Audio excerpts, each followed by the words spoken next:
ચાલો એક ખૂબ જ ગહન પ્રશ્ન પર વિચાર કરીએ.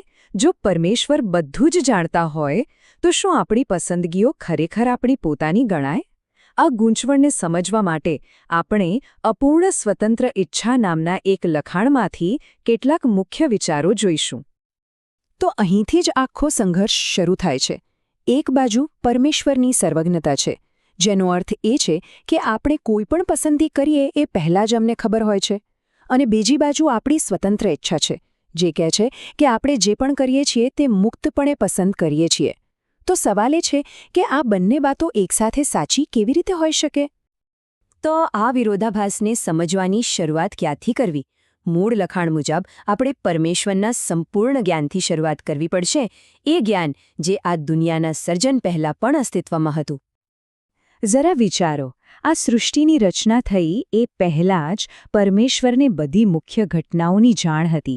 એમને ખબર હતી કે લ્યુસિફરનું પતન થશે, આદમનું પતન થશે, અને એમને એ પણ ખબર હતી કે આ પતન દ્વારા જ ક્રોસની સ્થાપના થશે. આ બધું જ જ્ઞાન એમની પાસે હતું અને પછી જ તેમણે આ દુનિયા બનાવી. પણ અહીં એક વાત સમજવી ખૂબ જ જરૂરી છે. મૂળ લખાણ સ્પષ્ટપણે કહે છે કે પરમેશ્વરનું પૂર્વજ્ઞાન એ કોઈના વિનાશ માટેનું પૂર્વનિર્ધારણ નથી. મતલબ કે પરમેશ્વર કોઈને પાપ કરવા માટે બનાવતા નથી. પાપ કરવું કે ન કરવું એ પસંદગી હંમેશા જીવની પોતાની જ હોય છે. તો પછી સવાલ એ થાય છે કે પરમેશ્વરની સર્વજ્ઞ યોજના અને એમના દ્વારા જીવોને અપાયેલી સાચી સ્વતંત્રતા, આ બંને વચ્ચે તાલમેલ કેવી રીતે બેસે છે? ચાલો જોઈએ કે મૂળ લખાણ આને કેવી રીતે સમજાવે છે. લ્યુસિફરના પતનનું ઉદાહરણ લઈએ. જુઓ, અહીં સર્જનમાં કોઈ ખામી ન હતી. પરમેશ્વરે તેને સૌંદર્ય અને શાણપણ જેવી અઢળક કૃપા આપી હતી. પણ ભૂલ ક્યાં થઈ? લ્યુસિફરે કૃપાને પોતાની સિદ્ધિ માની લીધી, અને આ અભિમાનમાંથી જ પરમેશ્વરની બરાબરી કરવાની ઈચ્છા જન્મી. આ કોઈ મજબૂરી ન હતી, પણ એની પોતાની સ્વતંત્ર પસંદગી હતી જે તેના પતનનું કારણ બની. જુડાસનું ઉદાહરણ પણ આ જ વાતને વધુ સ્પષ્ટ કરે છે. પરમેશ્વરે જુડાસને પાપ કરવા માટે દબાણ નહોતું કર્યું, પણ જુડાસે જે સ્વતંત્ર પસંદગી કરી, પરમેશ્વરે એનો ઉપયોગ ભવિષ્યવાણી પૂરી કરવા માટે કર્યો. આ બતાવે છે કે પરમેશ્વર સ્વતંત્ર ઈચ્છાનું ઉલ્લંઘન કર્યા વગર જ પોતાની યોજના પૂરી કરે છે.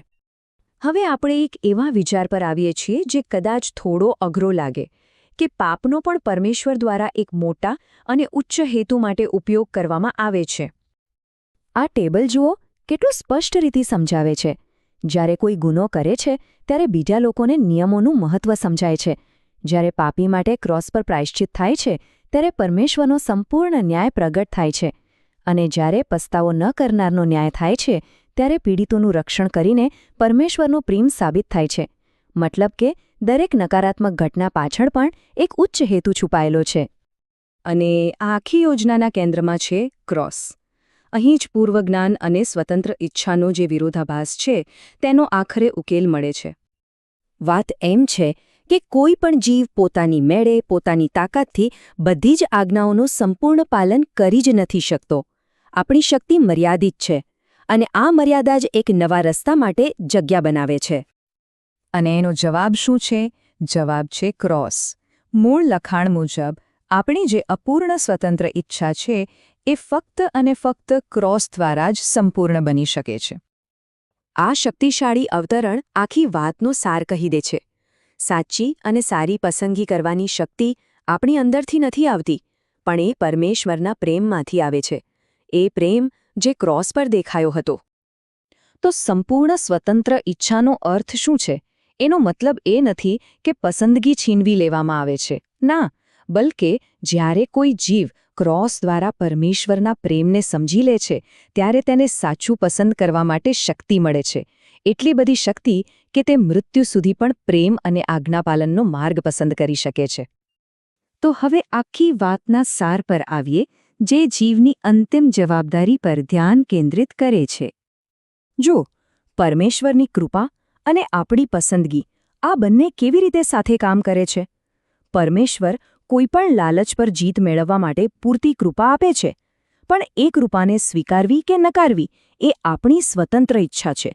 જો કૃપાને નકારી દેવામાં આવે તો લાલચ પર જીત મેળવવી અશક્ય બની જાય છે.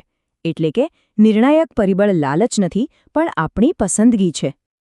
આનો અર્થ એ થયો કે કૃપા તો ભરપૂર છે, પણ આપણે કેટલું મેળવી શકીએ એ આપણે સ્વીકારવાની ઈચ્છા પર નિર્ભર કરે છે. પરમેશ્વર ક્યારેય બળજબરી નથી કરતા અને તેમણે આપેલી સ્વતંત્ર ઈચ્છાનું સન્માન કરે છે. તો અંતે દરેક જીવ સામે બે રસ્તા હોય છે. એક છે અભિમાનનો માર્ગ, જ્યાં પરમેશ્વરની ભેટને પોતાની સિદ્ધિ માની લેવામાં આવે છે. આ રસ્તો અહંકાર અને અંતે પરમેશ્વરના અસ્વીકાર તરફ લઈ જાય છે. બીજો છે કૃપાનો માર્ગ, જે સ્વીકારે છે કે બધું જ પરમેશ્વર તરફથી આવે છે. આ રસ્તો કૃતજ્ઞતા, નમ્રતા અને અંતે પરમેશ્વરની ઈચ્છાના સ્વીકાર તરફ દોરી જાય છે. અને અંતે આ એક સવાલ આપણી સામે ઊભો રહે છે. જો સાચી રીતે સ્વતંત્ર બનવા માટે પરમેશ્વરની કૃપા અનિવાર્ય હોય, તો પછી આપણી પસંદગીઓનું વાસ્તવિક સ્વરૂપ શું છે? આ એક એવો પ્રશ્ન છે જે આપણને વધુ ઊંડાણપૂર્વક વિચારવા માટે પ્રેરણા આપે છે.